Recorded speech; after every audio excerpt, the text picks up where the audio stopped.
गुंडागर्दी करना ईशा को पड़ा बहुत महंगा। जब सुबह सुबह मोहल्ले की औरतें ईशा की ताई को परेशान करने लगती हैं और उनसे बुरा भला कहने लगती हैं, फिर ईशा यह सब देखकर चुप नहीं बैठती है और वह मन में ठान लेती है कि अब वह मोहल्ले की औरतों को सबक सिखाकर रहेगी। ईशा सभी को यह दिखाना चाहती है कि अब वह किसी से भी नहीं डरती और ना ही अपनी ताई से डरती है और ना ही मोहल्ले की औरतों से और ना ही सूरज से। तभी ईशा मोहल्ले की औरतों को सबक सिखाने के लिए डंडा लेकर आती है और गुंडी बनकर आती है।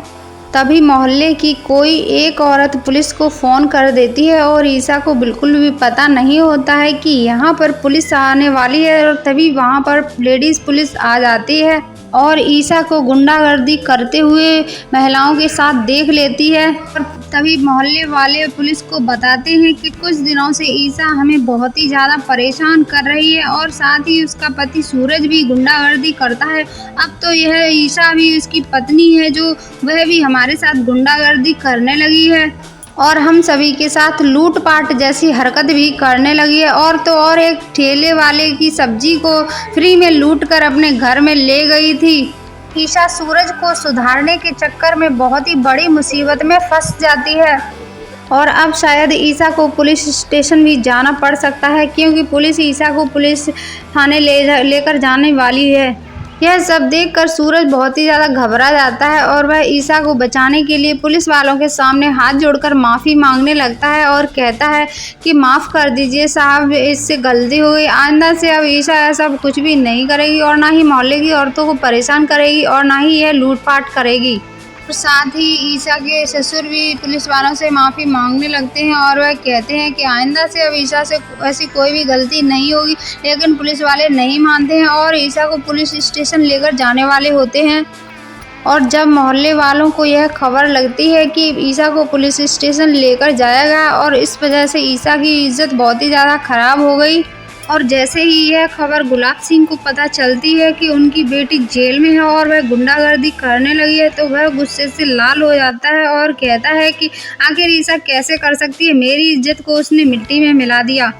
और तभी ईशा के पापा सूरज को गुस्से से कॉल करते हैं और कहते हैं कि तुम्हें मैंने एक जिम्मेदारी दी थी कि ईशा का ख्याल रखना और उसे किसी भी चीज़ की कमी मत होने देना, लेकिन तुम्हारी वजह से आज ईशा जेल चली गई है और अब मैं उसे किसी भी हालत में अपने घर में लाकर रहूँगा।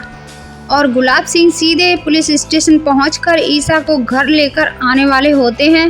लेकिन ईशा गुलाब सिंह के साथ उसके घर जाने से इनकार कर देती है और वह साफ साफ मना कर देती है कि वह उनके साथ नहीं जाएगी और वह सिर्फ और सिर्फ अपने ससुराल के घर पर जाएगी और सूरज के साथ ही रहेगी। और उसके बाद सीधा ईशा पुलिस स्टेशन से अपने ससुराल पहुंच जाती है और जैसे ही ईशा को उसकी ताई देखती है तो उसे भला बुरा कहने लगती है और वह कहती है कि तुम महान बनने के चक्कर में हमारी इज्जत को और ज़्यादा ख़राब कर चुकी हो और तुमने मोहल्ले की औरतों के सामने हमारी नाक कटवा दी और उनसे बदतमीजी करके यह साबित कर दिया कि तुम भी एक गुंडी हो। और अब इस हरकत के बाद तो मोहल्ले में बहुत ही ज़्यादा हमारे दुश्मन बन चुके हैं और तुमने यह साबित कर दिया कि तुम एक बहू नहीं बल्कि एक सिर्फ और सिर्फ एक गुंडे की पत्नी हो। और इसके बाद यह सब सुनकर ईशा को एहसास होता है कि अब उसे यह गुंडागर्दी छोड़ देनी चाहिए क्योंकि इस सभी से ताई को बहुत ही ज़्यादा परेशानी हुई है और उन्हें सभी मुसीबतों का सामना करना पड़ा है। और फिर ईशा अपने मन में यह ठान लेती है कि अब सूरज को ठीक करने के लिए वह कोई दूसरा तरीका अपनाएगी। अगर दोस्तों आपको हमारी वीडियो अच्छी लगी हो तो प्लीज़ चैनल को सब्सक्राइब करना मत भूलिए और वीडियो को लाइक ज़रूर करिए और कमेंट में बताइए कि क्या ईशा सूरज को बदलने में कामयाब हो पाएगी।